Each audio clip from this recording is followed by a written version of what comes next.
Friends, welcome to my channel Tech Pub by Vivek Mittal. पहले दो sessions में मैं आपको मटेरियल कॉस्ट कैलकुलेशन डिटेल में बताया था। उसके बाद में फर्दर कुछ जो पिछले लेक्चर में मुझे लगा कि और पता होना चाहिए आपको, सेकंड लेक्चर में मैंने नंबर ऑफ पार्ट्स कैलकुलेशन पर शीट कैसे करना है, detail understanding of concept of combination 1 and 2 आपको बताया मैंने। Common blank size of two parts to improve nesting efficiency and material utilization percentage मैंने आपको वो डिटेल में बताया था। एक्चुअली में क्या है कि मैं ये जो लेक्चर दे रहा हूँ ये सब एक्सटेम्पोर रहता है मेरा, मैं बहुत अधिक प्रिपरेशन नहीं करता हूँ इसके लिए। तो जब भी मैं अपना खुद लेक्चर बनाने के बाद देखता हूँ और मुझे लगता है कि इसमें और डिटेल ऐड करना चाहिए, तो फिर मैं उसके लिए नेक्स्ट लेक्चर में वो जो है उसको कमी पूरी करता हूँ। तो आज के लेक्चर में मैं मटेरियल कॉस्टिंग सेशन 3 में आपको बताऊंगा कि कर्व क्या होता है लेजर कटिंग के अंदर और इसका इंपॉर्टेंस क्या है।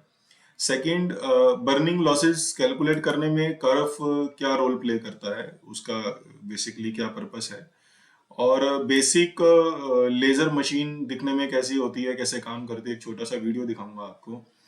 और कॉमन ब्लैंक साइज कैलकुलेशन करने में एक और चीज का ध्यान रखना होता है, वो डिटेल में आपको इस लेक्चर में बताने वाला हूँ। और सेकंड, जब आप कॉस्टिंग शीट का फॉर्मेट डिजाइन करते हो तो उसमें एक्चुअल पार्ट साइज और ब्लैंक साइज ये दोनों उसमें होना चाहिए। तो वो मैं आपको थोड़ा डिटेल में कॉस्टिंग शीट में बताऊंगा। तो आप बने रहिए इस लेक्चर में मेरे साथ, ये कंप्लीट डिटेल में आज आपको इस लेक्चर के माध्यम से बताने वाला हूँ। कॉस्टिंग शीट पे आते हैं।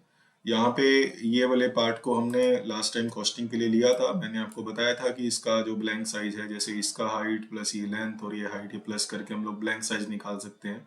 और ये जो विड्थ है ये इसका विड्थ रहेगा। तो ये बेसिकली एक पार्ट का मैंने आपको जो एग्जांपल दिया था, आप पुराने लेक्चर देखेंगे तो आप कनेक्ट कर पाएंगे इस लेक्चर के साथ भी। इस फॉर्मेट में कुछ और एडिशन थे, जैसे मैंने आपको बोला कि ड्राइंग के ऊपर जो blank size actual part size दिया होता है वो भी हम लोगों को यहाँ पे 2 कॉलम ऐड कर लेने चाहिए कॉस्टिंग में। इसमें जैसे मैं यहाँ पे बता सकता हूँ actual part size, actual part size, जैसे इसका लेंथ अगर 520 है तो मैं समझ लेता हूँ कि 515 mm है, और जो 120 है वो 115 mm मैं पकड़ लेता हूँ। और जब हम ब्लैंक साइज निकालते हैं तो हम प्लस 5 mm उसमें कर देते हैं, क्योंकि जब आप लेजर कटिंग से बेसिकली अगर प्रोसेस सिलेक्शन लेजर कटिंग करते हो पार्ट को बनाने के लिए, तो उसमें एक जाली जैसी जो रचना है वो निकलती है, पार्ट बीच में से निकलता है, तो लेफ्ट राइट में कुछ मार्जिन आपको छोड़ना पड़ता है लेजर कटिंग के अंदर।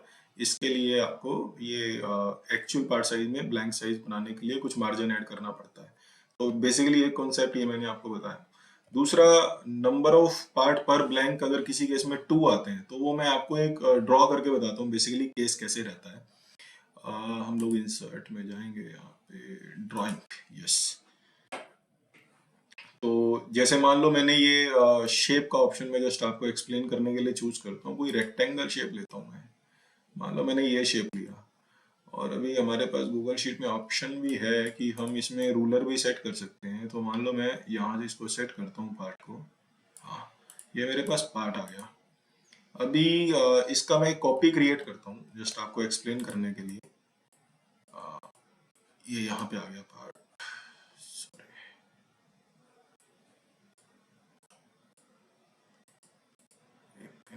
साइड में अलग सी, यस आ गया। तो अभी ये पार्ट अगर आप स्केल पे देखोगे तो 1 से लेकर के यहाँ पे 6 तक, मान लो इसका 60 mm जो है इसका हाइट है, और 50 mm जो इसका पार्ट का विड्थ है। अगर मैं इसका ब्लैंक साइज ऐसे ले लेता हूँ 60/50 का, ये पूरा ब्लैंक साइज ले लेता हूँ, तो ये जो इस एरिया में इतना मटेरियल है, ये जो एरिया आपको नजर आ रहा है ब्लैंक एरिया, ये एरिया का भी मेरे ग्रॉस वेट में कंसिडरेशन हो जाएगा और मेरा जो पार्ट का वेट है वो बढ़ जाएगा। इससे जो है वो मुझे लॉस होगा अगर मैं ये ब्लैंक साइज कंसिडर करता हूँ। तो हम क्या करते हैं इस केस के अंदर, इस तरह के केस के अंदर ना, ऐसे पार्ट को रोटेट करके, बेसिकली ऐसे पार्ट को रोटेट करते हैं और ये पार्ट इसके सामने बिठा देते हैं। ये मैंने आपको पिछले लेक्चर में भी बताया था, बट पिछले लेक्चर में मैंने इन दोनों को जोड़ दिया था। ऐसा नहीं होता है, उसमें मैं आपको बताता तो अगेन मैं अब आपको बोलता हूँ कि जितना डिटेल में आपको मैं बहुत ज्यादा घुस जाऊंगा ना तो आप कंफ्यूज हो जाओगे। तो इसके लिए क्या होता है, स्टेप बाय स्टेप मैं आपको इसमें कॉन्सेप्ट क्लियर कर रहा हूँ। तो जब भी क्या होता है कि उसके लिए आपको कर्व का पता होना जरूरी था। तो जब कर्व होता है, कर्व बेसिकली जब आप कोई मटेरियल कट करते हो लेजर के ऊपर, तो उसका एक जो उसकी फ्लेम होती है बेसिकली लेजर की, तो वो फ्लेम की जो विड्थ रहती है बेसिकली, वो विड्थ क्या है, जहां पे वो लेजर कटिंग करती हुई जाती है उतना मटेरियल बर्न हो जाता है। तो दोनों के बीच में, पार्ट के बीच में कुछ गैप छोड़ना पड़ता है हमें। वो गैप छोड़ने के लिए बेसिकली, और साथ में लेजर का जो मार्जिन है, इसलिए हम इसमें कम से कम 5 मिलीमीटर जो है दो पार्ट के बीच में मार्जिन कंसिडर करते हैं। तो जब हम इसका सिंगल का ब्लैंक साइज वर्कआउट करेंगे, तो हाइट है इसकी वो लगभग इतनी रहेगी जितनी इसकी हाइट है। अगर मैं इस पार्ट को सही से सेट करता हूँ, हाइट इसकी सेम ही रहेगी जितनी इसकी हाइट है। अगर 60 है तो 60 रहेगी। जब इसकी विड्थ निकालेंगे, तो विड्थ में 50 mm और प्लस उसमें 5 mm का मार्जिन वो ऐड हो जाएगा। तो जो इसका ब्लैंक साइज निकलेगा वो इस पार्ट का लेंथ जो है, इसका हाइट जो है, ये हाइट 60 mm, और जो इसका विड्थ निकलेगा ये 50 mm इस पार्ट का। और उसमें हम 5 mm का मार्जिन ऐड करेंगे, 55।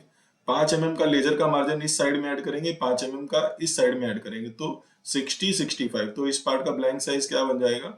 और इसमें हाइट में भी हम लोगों को मार्जिन ऐड करना पड़ेगा, 5 इस तरफ, 5 इस तरफ, 5 इस तरफ। तो ये कितना हो जाएगा, ये 5। तो इसका मार्जिन हो जाएगा 65, इसका ब्लैंक साइज होगा 65 बाय में ये 50, और 5 और 5 10, ये हो जाएगा 60। 65 बाय में 60 इसका ब्लैंक साइज हो जाएगा इस पार्ट का, जब हम कैलकुलेट करेंगे।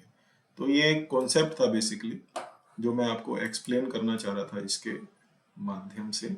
ये आप याद रखना, ये यहीं पे रहेगा। मैं इस शीट का जो लिंक है वो अपने चैनल के फर्स्ट कमेंट में अपलोड कर दूंगा इस जो है, तो आप इसको लाइव इसके साथ कनेक्ट रह सकते हो इस शीट के साथ। आपको तो इसलिए यहाँ पे नंबर ऑफ ब्लैंक जो है 2 देते हैं। अभी ये जो बीच में कर्व का कॉन्सेप्ट है वो मैं आपको एक्सप्लेन करता हूँ, कर्व क्या होता है डिटेल में। इसके लिए प्रोसेस लर्निंग आपको दिखाता हूँ। बेसिकली क्या होता है, जैसे ये टॉर्च है, जब ये शीट को कट करती है ना, तो इसके बीच में जो गैप रहता है ना, ये जो मटेरियल बर्न हो जाता है, तो इस मटेरियल जो बर्न होता है और जो फ्लेम का विड्थ होता है उसको बोलते हैं कर्व। अब ये बर्निंग लॉसेस भी बेसिकली जब हम कॉस्टिंग शीट कैलकुलेट करते हैं, तो नॉर्मली हमने लास्ट टाइम लेक्चर में क्या किया था, एक मोटा मोटा 5% उधर में हमने कंसिडर कर लिया था। बट ये जो बर्निंग लॉसेज रहते हैं, ये 5% से 10% तक हो सकते हैं, वेरी कर सकते हैं, डिपेंडिंग ऑन कि आप कौन सी थिकनेस कट कर रहे हो, उस थिकनेस के लिए कितना कर्व यूज हो रहा है। तो ये एक फोटो आप इधर भी देख सकते हो कि ऐसे ही मटेरियल बर्न होता हुआ जाता है। ये एक डायग्राम मैंने जैसे इंटरनेट से निकाल के आपको दिखाया है। ये लेजर कटिंग मशीन होती है। लेजर कटिंग की मशीन की बेसिकली इंजीनियरिंग में आपने इसको पढ़ा रहेगा। एल का मतलब लाइट होता है, ए का मतलब एम्पलीफिकेशन, एस का मतलब स्टिमुलेटेड, ई का मतलब एमिशन, और आर का मतलब radiation. Light amplification by stimulated emission of radiation. तो वही फंडामेंटल यूज करके लेजर मशीन बनाई जाती है। ये लेजर मशीन का एक फोटो है, ठीक है। तो ये कर्व का डेफिनेशन भी दिया है मैंने। एक वीडियो दिखाता हूँ मैं आपको, उससे आपको समझ में आएगा कि लेजर मशीन काम कैसे करती है। एक वीडियो है, इसको ध्यान से देखना वीडियो को। इस वीडियो के अंदर आप देखो, ये लेजर का टॉर्च है। इसमें अभी ये नीचे आएगी, जब नीचे आएगी तो उसको पियर्सिंग बोलते हैं बेसिकली। ये पियर्सिंग किया इसने, ये कटिंग किया, नंबर ऑफ पार्ट कट कर रही है ये। और क्या होता है कि लेजर कटिंग की जो स्पीड होती है वो डिपेंड करता है कि कितने किलोवाट की लेजर है। जितना ज्यादा किलोवाट की लेजर होगी, उसकी जो कटिंग स्पीड, मतलब मीटर पर मिनट की जो स्पीड रहेगी वो उतनी ज्यादा रहती है। तो और डेफिनेटली उसकी कॉस्ट भी बढ़ जाती है मशीन की। तो ओवरऑल जो मशीन का मशीन आवर रेट है वो सिमिलर सा ही रहता है, कि मशीन का कॉस्ट ज्यादा है और कटिंग स्पीड बढ़ जाती है।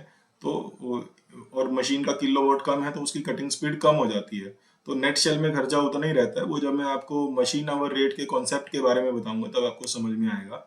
और ये जो बीच का गैप आप देख रहे हो ना, इसके ये जो आपको गैप नजर आ रहा है, ये बेसिकली कर्व है। ये मटेरियल बर्न हो चुका है यहाँ से। तो ये वीडियो दिखाने का पर्पस आपको ये था कि लेजर की जो टॉर्च है वो कैसे काम करती है। अभी आप इसमें देखो कि 2 होल कर रही है एक पार्ट के अंदर ना, ये लेजर बर्न कर रही है। तो मैं आपको आगे बताऊंगा कि नंबर ऑफ पासिस का क्या इंपॉर्टेंस होता है, पियर्सिंग का क्या इंपॉर्टेंस होता है। जब ये पियर्सिंग करती है तो पावर जो है, इसको वो ज्यादा पावर लगती है। तो वो पावर आपको बेसिकली उसके इसलिए नंबर ऑफ पियर्सिंग में उसमें पियर्सिंग का कॉस्ट अलग से लिया जाता है प्रोसेस कॉस्ट में। जब मैं आपको प्रोसेस के बारे में नेक्स्ट लेक्चर में आऊँगा तो आपको समझ में आएगा कि क्या क्या चीज़ों का ध्यान रखना है जब आप प्रोसेस कॉस्ट कैलकुलेट करते हो। चलो बैक टू अपनी दूसरी जगह पे चलते हैं अपनी शीट में। यहाँ पे मैंने अभी आपको कर्व के बारे में बताया कि कर्व क्या होता है।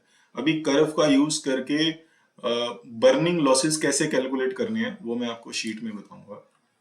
अभी आपने देखा था कि जब हमने यहाँ पे कैलकुलेट किया मटेरियल कॉस्ट, तो मटेरियल कॉस्ट में हमने सिंपली स्क्रैप कॉस्ट जब हमने कैलकुलेट किया तो हमने बेसिकली ग्रॉस वेट में से फिनिश वेट को माइनस किया। ये फॉर्मूला वही लगा हुआ है यहाँ पे, आप देखो फिनिश वेट ग्रॉस वेट में से फिनिश वेट माइनस हो रखा है, तो ये स्क्रैप वेट आया।